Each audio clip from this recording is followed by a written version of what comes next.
Part 7. Setting the gate open and closed limits. Before we set up the gate limits, we need to first check that all our wiring has been done correctly.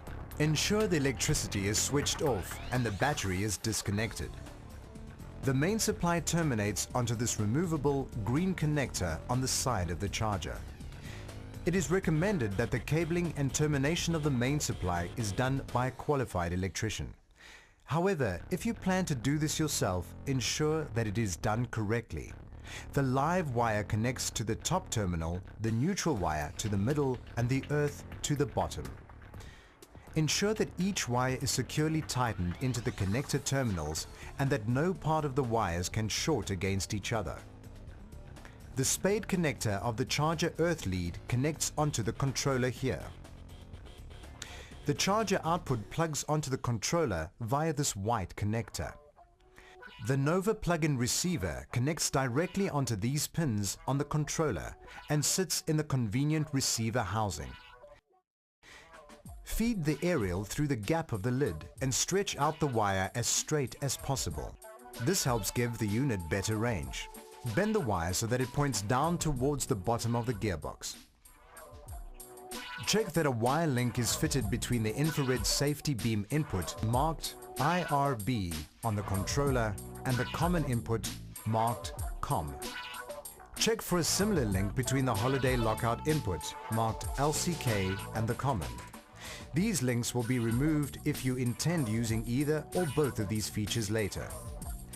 The motor wires will already be terminated onto the controller, but it's necessary to check the connection of these to suit your installation and make sure the gate runs in the right direction during commissioning.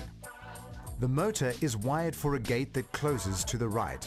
This is viewing the gate from inside the property. The blue wire will be wired on the outside terminal. If your gate closes to the left, swap these wires. Finally, the battery leads will also be connected to the controller from the factory. Install the battery and only connect the positive lead to it. Leave the negative lead disconnected. If you're satisfied your wiring is correct, you may now switch on the electricity supply to the charger and check that the green LED marked charger lights up. You can now move on to the setup procedure. Clear the gate of any obstructions and make sure that no children or pets are playing in the vicinity, as the gate will operate during the setup procedure. To get into programming mode, remove all power from the controller. Disconnect the negative lead and unplug the charger connector. Fit the set link to the pins like this. Now reapply the power by first connecting the charger plug and then the negative lead to the battery. As you do this, the status LED will flash 5 times. When the LEDs set and L2 are on and L1 is off, you're in programming mode. The next stage is to disengage the manual override. To do this, turn the thumb wheel fully clockwise until the gate can be moved by hand. Now slide the gate approximately halfway open. Re-engage the drive by turning the thumb wheel anti-clockwise as much as possible, just short of not being able to close the manual override door. Slide the gate slightly until the drive locks with an audible click. To start the automatic setup routine, press the test button for one flash of LED L1 and then release. Then press and hold the test button until the status LED comes on. When it does, release the test button to begin the automatic setup. The gate starts to crawl open. If it disconnect the power from both the charger and battery. Your motor wires are the wrong way round and must be swapped.